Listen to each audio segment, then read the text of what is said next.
Bom dia, a paz do Senhor Jesus. Meu nome é Rafael Casemiro, sou pastor evangelista aqui na nossa igreja, Ministério Plenitude da Bênção Evangelho de Cristo, nossa religião evangélica. Somos do Avivamento Apostólico, né? Então vamos fazer aqui uma mensagem aqui, né, teológica, né? Vou passar aqui um pouco do estudo teológico. Diz assim, ó, o surgimento da idolatria, né? Pai eterno, que o Senhor possa consagrar e santificar esse estudo teológico, que possa falar conosco por intermédio desta palavra, desse estudo, desse comentário, né? Queremos ler aqui, que possa instruir, ensinar, iluminar a mente daquele que ouvir no nome de Jesus.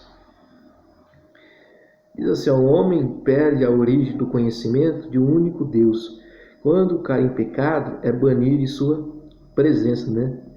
Então, muitas das vezes, um dos motivos da, vamos dizer, idolatria é a falta de conhecimento de Deus, e as pessoas sofrem, né, por falta de conhecimento. A Bíblia diz, meu povo foi destruído porque lhe faltou conhecimento. Então, as pessoas estão sendo destruídas, dizimadas, as pessoas estão sofrendo por causa da falta do conhecimento de Deus, o conhecimento em geral, né?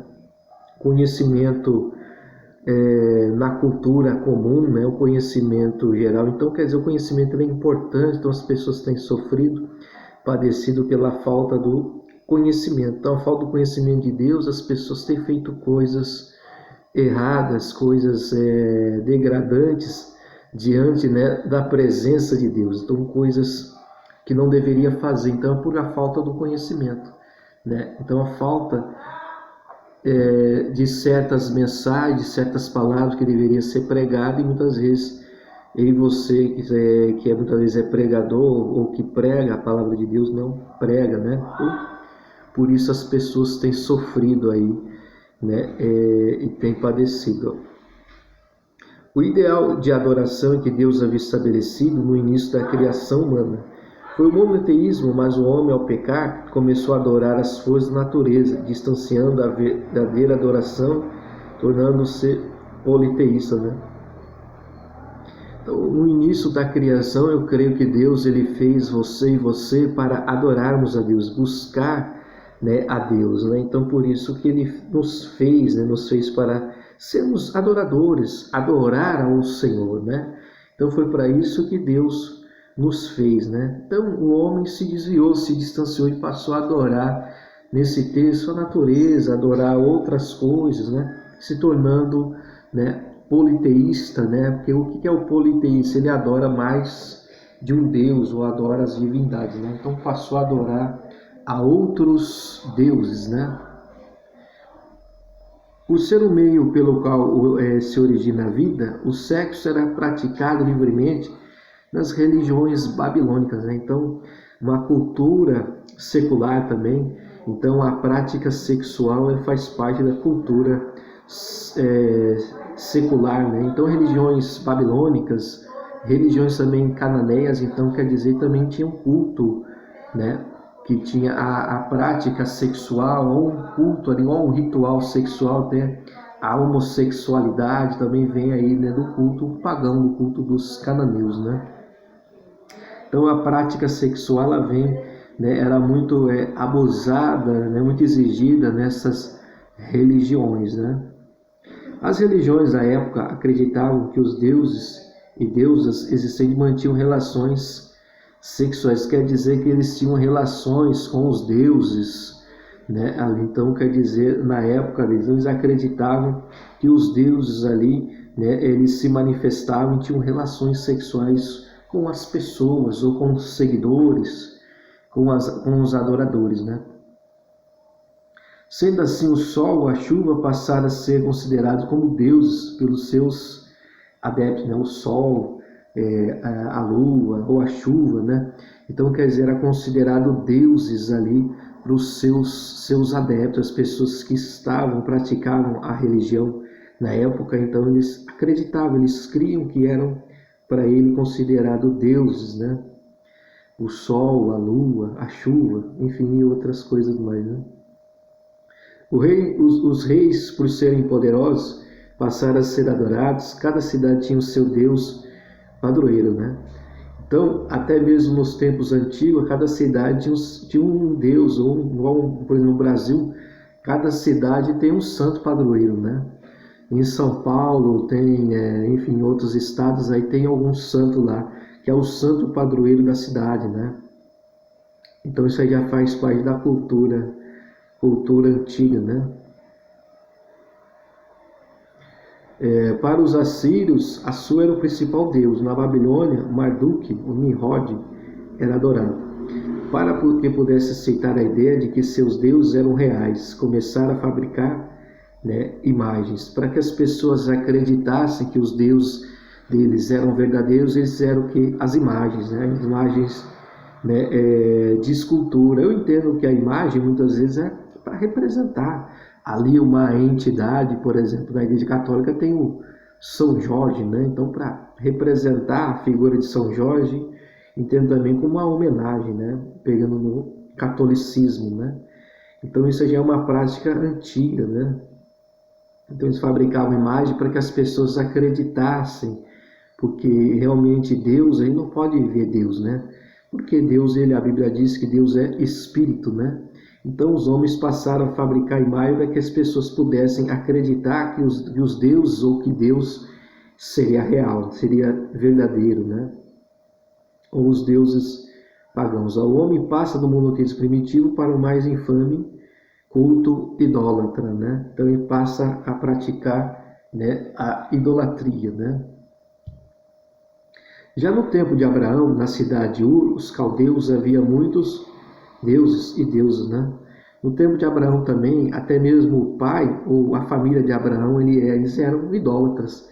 E tinham os santos dele, as imagens, então os deuses, né, que ele adorava, né? Como falei antes, né? Então a prática de ter as imagens é uma prática de cultura antiga, né? Já vem dos tempos antigos. O Nimrod era adorado como sendo o deus Marduk. Os babilônios também adoravam o sol e a lua, o fogo, né? Então eles adoravam essas coisas, né? Essas coisas também eram adoradas pelas religiões babilônicas, né? O deus Sol era conhecido como Chamaz, e a deusa Lua como Sim, responsável pela sagrada prostituição, né? Era Nina ou Ista, a deusa da paixão sexual, né? Os rituais da sagrada prostituição eram cultos realizados por mulheres em câmaras escondidas, né? Então, quer dizer, realizado em um lugar separado, e eles tinham ali a prática, né, sexual, né? Aí ele continua mais: chamadas de sacerdotisas, essas mulheres mantinham relações com os adoradores, né, no santuário. Então a sacerdotisa, né, tinha ali, né, relações sexuais ali com os adeptos, com os adoradores, com os seguidores, né, dessa religião, né? Então a adoração aos deuses, né? Então a prática idólatra aqui no tempo antigo também acarretava alguns pecados, a prostituição, a homossexualidade. Então tudo isso vinha, né, do culto idólatra, né? Chamada de sacerdotisa, essas mulheres mantinham relações com o adorador no santuário. Era costume na Babilônia que todas as viúvas ou moças, mulheres casadas, se prostituíssem no templo e pelo menos uma vez na vida. Então eles também tinham, né, esse hábito de se prostituir, né, no templo, né? Então a sacerdotisa ali possuía ali os adeptos, os adoradores, tinha uma relação sexual com os adoradores, né? Os pais de Abraão eram idólatras, porém Abraão conheceu a Deus por meio de uma revelação direta. Existe a possibilidade também de Abraão ter conhecido Deus pela tradição oral, em Matusalém. Teria relatado a Noé a criação de Adão, o dilúvio e outros fatos importantes. Noé transmite esses relatos ao seu filho Sem, que por sua vez transmite, né, Abraão, né? Então a família de Abraão, ela era uma família idólatra, né? Uma família que era adepta na época do paganismo, do ocultismo, né? O ocultismo entra no satanismo. Então eles adoravam, né, os deuses, né? Então o ocultismo é perto aí, né, de práticas satânicas, né? Então também os pais de Abraão ele tinham essa prática, né? Pai eterno, que essa palavra, esse estudo teológico possa ter nos ajudado e abençoar o nome de Jesus, que possa ter edificado a nossa fé para a glória de Deus. Então, se vocês quiserem nos ajudar com uma oferta de 50, de 30, de 20, de 10, a Bíblia diz: Deus ama quem dá com alegria. Tudo que o homem semear, isso também ceifará, né? Então, a Bíblia diz: quem planta, colhe, né? Se você plantar, com certeza Deus vai lhe abençoar. Tem uma conta no Bradesco, agência 1231, conta corrente 0216639-9, favorecido Rafael da Silva Cassimi, está no meu nome, né? Com certeza Deus vai abrir o seu bom tesouro e te abençoar. Se vocês desejarem nos ajudar, eu creio que Deus ele vai te abençoar sobremaneira, né? Porque a oferta ela multiplica, né? Então a oferta vai te conduzir à prosperidade. Você vai prosperar mediante o ato, né, de ofertar. Talvez as pessoas possam perguntar: como é que eu posso prosperar na vida, né? Então eu acho que estudar também a palavra de Deus é uma maneira também, implica aí também na prosperidade. Quando você lê Provérbios é um livro de sabedoria, né?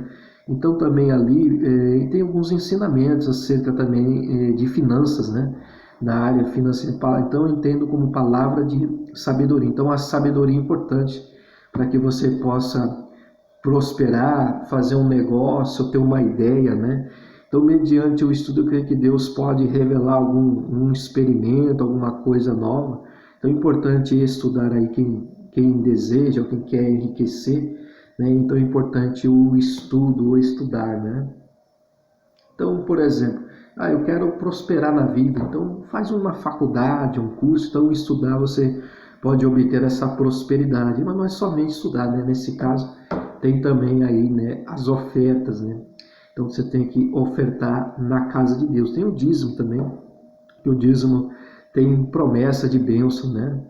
A Bíblia diz: trazei todo o dízimo a cada tesouro para que haja mantimento em minha casa, depois fazei prova, me diz o Senhor, senão abrir a janela do céu e derramar bênção sem medida. Então, ele promete, né, nesse texto, abrir a janela do céu. Então, eu entendo como também abrir portas, né, e derramar uma bênção. Então, tem uma promessa aí de prosperidade, abençoar o trabalho, então, mediante essa oferta do dízimo.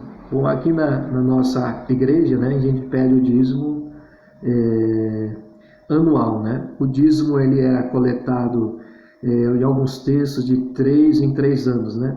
Mas o dízimo também ele pode ser pedido 2 vezes anual ou uma vez por ano, né? Então a gente coleta, né, uma vez por ano, né? Então uma vez a gente pede o dízimo. E talvez vão falar: mas como eles conseguem viver somente com o dízimo?